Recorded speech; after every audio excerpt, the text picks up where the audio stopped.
Happy Friday. My name is Veronica Seper, and this is my first video on this week in Canadian immigration.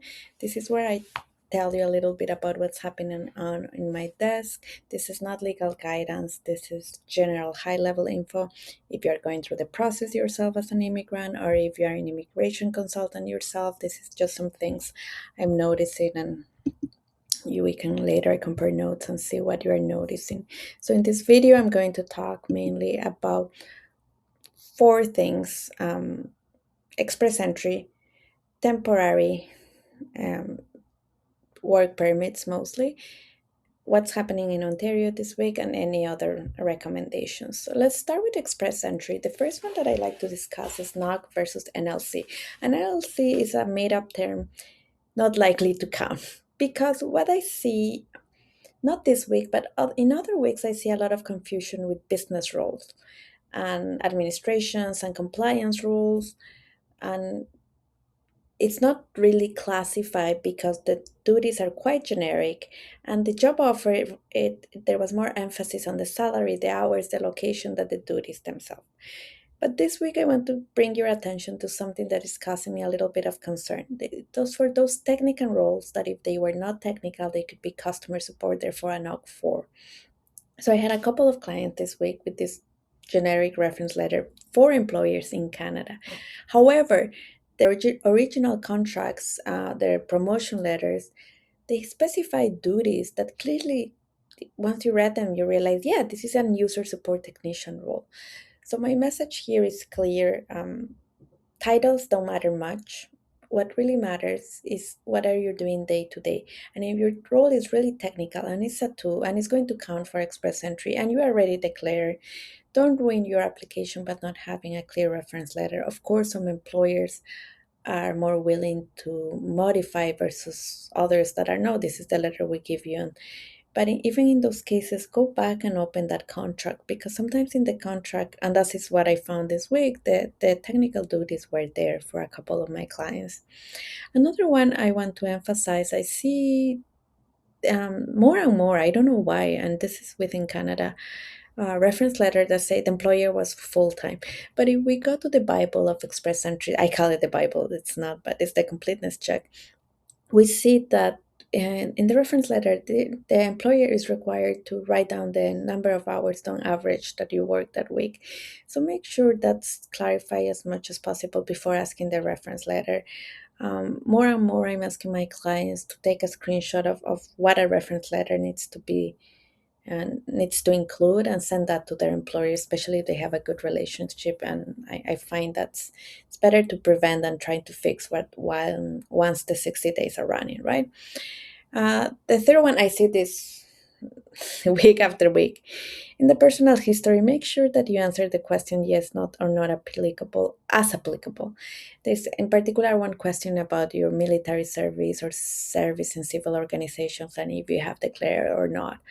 So go back, see if you've done this kind of role, it's whether it's applicable or not, and answer accordingly.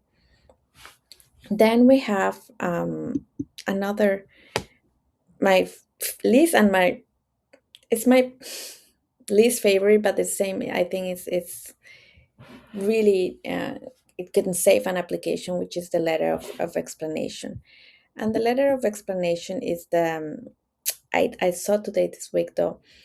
Whenever something needs to be clarified, especially if you the more common one is work experience that you move to personal history because the employer didn't give you a good letter and it doesn't affect your score anyways. Or this week I also saw some people who their a person had started working as a freelance contractor and after 3 months was moved to full-time employment. So there was that confusion, and when you were a freelance contractor in Canada, not you didn't have an employee relationship that time, we just took off, move it to personal history. But that person was willing to provide what I call a telenovela soap opera letter of explanation. And you need to make sure your letter of explanation is clear, concise, and complete. What happened? What was the change? How does that change does not affect eligibility? How you still meet the score needed for to be invited, and how you still meet the category to be invited. So this is all I have to say here. And then we're going to move to temporary residence. Some key points this week that I saw is that for those with close work permits, but they have the spouse in the open work permit, sometimes unfortunately the principal applicant loses. So yes, if that happens to the spouse and they can continue working on their until their work permit expired, the important thing here is to find a way to renew that work permit and to ensure that they don't lose the status, and for the principal applicant to find another job or assess their alternatives. A couple of options always here for them to explore. And then the other two things that I saw this week is um, people are getting themselves ready to go for the C-16. They are almost close or they have already surpassed CLP5. They have a good job offer, but they are thinking in terms of timings. When should we apply for the C-16? Well, first, go and do the language test. I know it's nerve-wracking. You've been preparing for months for this C-16. It's about 40%, 50% of my portfolio these days. But I always ask people to think about this. If you start that role that you're going to do while you have an open work permit, and then the employer, everything takes time. The employer goes to the portal, even though it's a straightforward process. The employer HR, some companies are big, others are smaller. They need time and to give you that job offer number after they pay 230, and then you need to apply. So I had a case this week where the person was questioning, oh, it's so stressful. Maybe I should just apply for visitor record and then go and apply for the C-16. So I always encourage people to take advantage of maintain status, to avoid gaps, and to try to keep working and put that application before your current work permit expires. And then for C-16 Mobilite Francophone, it's that I'm seeing these days French is not going anywhere. My clients who work really hard 16, 18 weeks to try to get up to that level. I don't recommend any specific providers. There are tutors out there, there are classes who prepare you to the mobility, but I recommend the hardest part for French is to start. It's not going away anytime.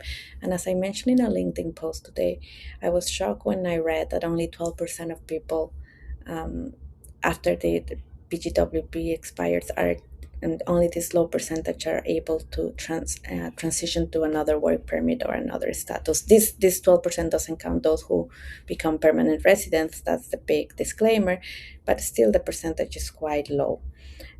And then let's go to the provincial programs and what I saw this week. People were asking about Ontario streams and in particular those streams that were announced this week. But they were not announced. What I want to clarify, the streams were not announced per se. These are considerations, they are proposed amendment. There still has to be a lot of feedback from the business sector, has to go through the legislature. What we saw this week is probably not what is going to be finalized. But I had a lot of emails this week. Oh, I already have a business. Am I going to qualify? And the answer is we don't know. As what we know is that before there was an entrepreneur stream for Ontario, and I expect some of it. Obviously, that was closed, and they decided to close us for specific reasons. But some basic requirements for that might be replicated in a different limits, investment, the ability to create job offers, like higher Canadian citizens or residents, and also the emphasis. What I see more and more these days, and if you read the transcript from the debates in the legislature, there is a lot of pressure for Northern Ontario to have more quota. So I wouldn't be surprised if these streams favor rural versus GTA. And also questions about talent. I'm talented enough for provincial programs. It's very different to assess talent in the cultural industry versus academia. Again, we have to wait for specific requirements. What you can do, talented or not, they are usually going to be like language scores out there, um, your credentials, your educational credential assessment, those police certificates. There, I always say language police certificates and education is something that you can get ready regardless of the program. And a lot of people actually they do that from themselves. But I saw this week I couldn't proceed with 3 files this week because the spouse didn't have their ECA assessment, whether it was express entry profile creation, whether it was um, assessments just to figure out whether you qualify or not. It was very unfortunate. So get those assessment.